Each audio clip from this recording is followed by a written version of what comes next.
कोपरगावातून पळवून नेलेल्या 12 वर्षीय अल्पवयीन मुलीची स्थानिक गुन्हा शाखेच्या पथकाने अहिल्यानगर येथून सुखरूप सुटका केली।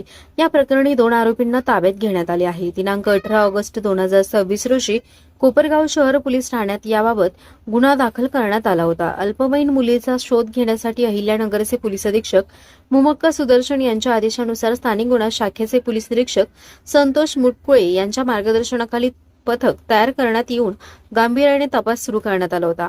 सदर तपासादरम्यान पोलिसांना मिळालेल्या गोपनीय माहितीनुसार अल्पवयीन मुलगी व संशयित आरोपी दरेवाडी सोलापूर रोड अहिल्यानगर परिसरात असल्याची माहिती मिळाली।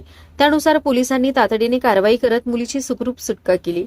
या प्रकरणी नूर राजू पठाण व 19 राहणार आंबेडकर नगर राहता याला ताब्यात घेण्यात आले। त्याच्याकडे अधिक चौकशी केली असता कोपरगाव येथून अहिल्यानगर येथे पळून येण्यासाठी समीर मनोज सोनगत वय 22 राहणार हरिमळा दरेवाडी तालुका अहिल्यानगर याने मदत केल्याचे समोर आले आहे। त्यानंतर समीर सोनगत यालाही ताब्यात घेण्यात आले। ही कारवाई पोलीस अधीक्षक मुमक्का सुदर्शन यांच्या सूचना व मार्गदर्शनाखाली पोलीस निरीक्षक संतोष मुटकुळे यांच्या नेतृत्वाखाली पोलीस अंमलदार अरुण गांगुर्डे, फुरकान शेख, अशोक लिपणे, अजिनाथ पाखरे, रणजित जाधव, अमृत आढव, अभिजित आरकल, महिला पोलीस अंमलदार चिमा काळे आणि किरण ठुबे यांच्या पथकाने केली। दोन्ही आरोपींना पुढील तपासासाठी कोपरगाव शहर पोलीस ठाण्यात हजर करण्यात आले असून प्रकरणाचा पुढील तपास सुरू आहे। कोपरगाव एक्सप्रेस न्यूज साठी सुनील ससाने, कोपरगाव।